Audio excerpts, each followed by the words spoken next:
changing landscape reflects changing culture, changing technology, changing society. This is the second episode of today. I want a follow up on the first one where I introduced a concept from architecture, a podcast that I got inspired by uh, that talks about architecture in Vienna in the 19th century and how the architecture reflects the change of society. And I wanted to bridge that idea into today and see if I can find relationships between architecture, the way of living, the visual manifestation of urbanism and life as we know it here, let's say in California or generally around the world, and the technology and the space and where we're going. Can we see clues of current architecture about the future? And of course, this ties into the purpose of a hedge fund, which is in general to predict the future. In our specific case, it is to generate wealth by investing in fundamentally new concepts and engineering practices with large impact. This is the Not Even Wrong podcast. It's March 18th, 2021. This is Krim Delko. This is the second episode. No updates, no further updates from the first one. So we're still down about 6.3% for the year. The market's up 4%. We're underperforming by something like 10.3%. So in the first episode, I spoke about generally how we think architecture influences culture, society, and I particularly picked the example of Vienna. And Vienna in the mid-19th century was a city of lawyers, doctors, financiers. It was the beginning of what I call fine-grained sophisticated capitalism. Fundamentally, what was changing in the Viennese society was we're going from absolute monarchy, aristocracy, and feudalism to a law-driven, constitution-based economy. It took some time. Austria certainly wasn't the forerunner here. Countries like Switzerland in Europe or the United States, of course, were much more successful with this transition. But nevertheless, in this particular podcast about buildings and cities, the two gentlemen talk about Vienna, and it doesn't matter, it's an inspiration. And what I like about architecture is always the socio-economic backdrop of which we can see how this socioeconomic backdrop manifests itself in buildings. So what happened in Vienna in the mid-19th century is we have the dying of the monarchy or the absolute monarchy, and the sort of last gasps of trying to build monumental buildings, the opera, the theater, the parliament, and etc. In this part of town called the Ringstrasse. At the same time, we have these new lavish apartments, which are meant to be for this new class of people, the intermediaries. And I think this is the key takeaway from the episode that this particular episode in about buildings and cities is that you have sometimes you can see how two things start sort of almost how should I say, there's friction between these two vectors. The old one, which is trying to impose itself, and the new one, which is coming. The old, the monumental buildings, and the new, the lavish apartments for the lawyers. In the past, that wasn't necessary. You had the absolute monarch and the feudalists. True, yeah, they had some lavish apartments. Usually, they would come and visit the king in the palace and then go back to their estates. There was no need for lavish big city apartments and all that stuff. Now, with this new class of people, they stood between the merchants and the monarchy and the landowners. This new class of people, the financiers, the lawyers, these types of people who are the intermediaries of a new class of liberal capitalist society, they are manifesting themselves visually in their lavish apartments. And this is the key. And my question now is, are we seeing today certain developments in architecture or in spaces in the way we live that could give us a clue of where our society stands? And one thing we're seeing is in sort of the tech space. So if we have visual space, which is architecture, then we have tech space, which is what's actually happening in technology. In the tech space, we've mentioned that several times on this podcast, we see four big developments which are massively going to change the way we live. One is intelligent electric cars, decarbonization of energy as a whole. So this is one theme. The second theme is CRISPR and the and the digitizing of life sciences. The third theme is blockchain and smart contracts, enabling trust and identity on a decentralized network, internet or something along those lines. And fourth is quantum computing. Now, I think that we are exactly in this similar situation where our society, because of the decentralized networks and the smart contracts, we're going from a lawyer intermediary based law driven society. So definitely we are still going to be a law driven society. We won't be anarchic or monarchic or anything like that. So we are still going to have the law, but the law will be algorithmatized in smart contracts, and we will have a lot more algorithmic dispute resolution, and the intermediaries and all these financiers, so finance, law, medicine, all these places will be algorithmatized, and we will have the development of a decentralized mobile society. And this is the key. This is what we're seeing today, a decentralized mobile society. This is what we're seeing in tech space.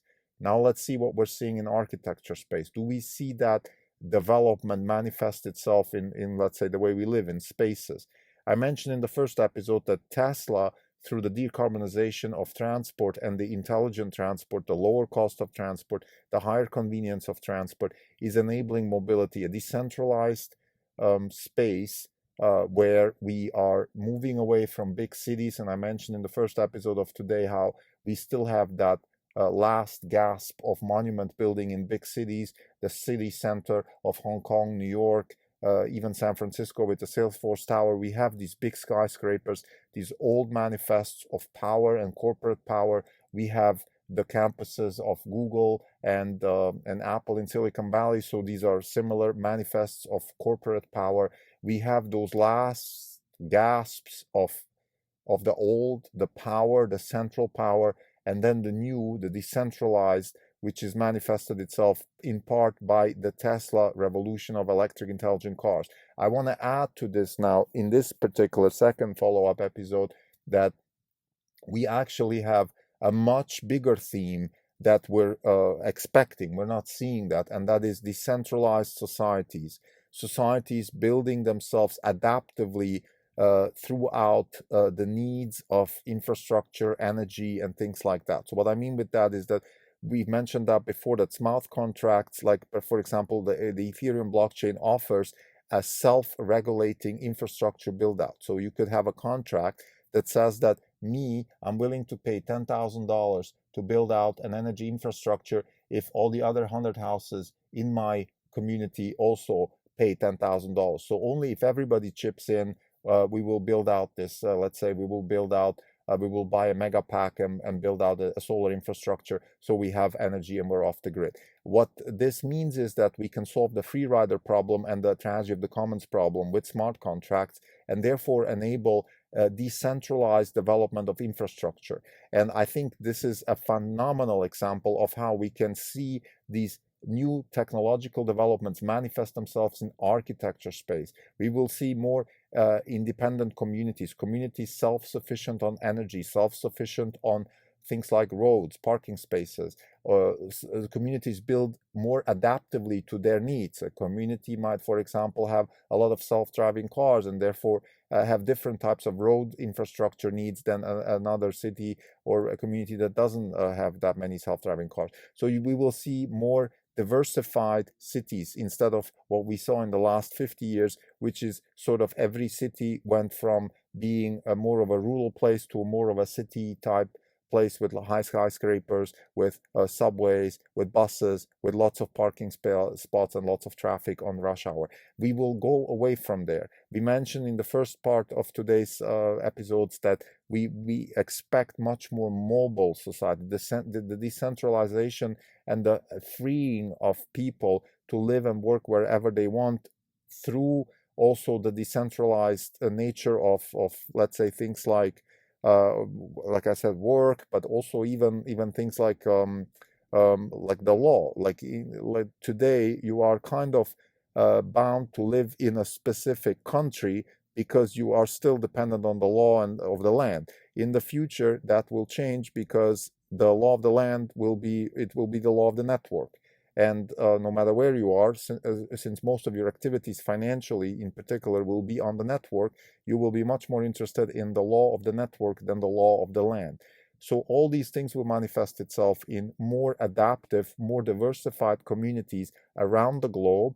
Of course, there's also the physical space, the power space, if you will. So there will be, let's say, you will not be able to do this maybe in Venezuela because the drug lords there will just not allow you to do it. And no matter what the network law is and what the abilities of self-organization are, if people show up with guns on your door, you have a problem. So, but nevertheless, I think the competition between constituencies, the competition between landowners and them willing to attract interesting people, interesting communities, interesting concepts of living spaces will increase. So we will see more specialized communities. The first signs of that, for example, are even in the US, in Nevada, where people are thinking of building special type cities that are more blockchain organized, smart contract organized. We have similar developments in Texas, where maybe self-organization already is kicking in now because they had some energy issues and electricity issues and weather issues. So to summarize, the second part of today's episodes is we think that the manifestation in architecture space will reflect, it always does reflect the manifestation in technology space. So whatever we're seeing in technology space will manifest itself sooner or later in architecture space. In particular, if those technologies are reshaping the foundation, the fabric of society. And I think the blockchain technology and smart contracts, as well as the Tesla side of things, where we have not just the decarbonization of transport, but the decarbonization and sophistication of decentralized energy infrastructure. Those are incredibly important themes. I think as Tesla shareholders, we are not putting too much value on this today because it's very difficult to value. But I want to caution anybody to neglect this because these are trillions of dollars of value that can be created. Not all of them will go to Tesla, but Tesla is a driving force here. Tesla, with the auto bidder technology, with the Megapack, with the energy infrastructure, under the energy infrastructure side, has a lot of potential to be a driving force in a decentralized, self-organizing energy infrastructure build-out that is tying into this new theme of freer, decentralized communities and freer, decentralized living options.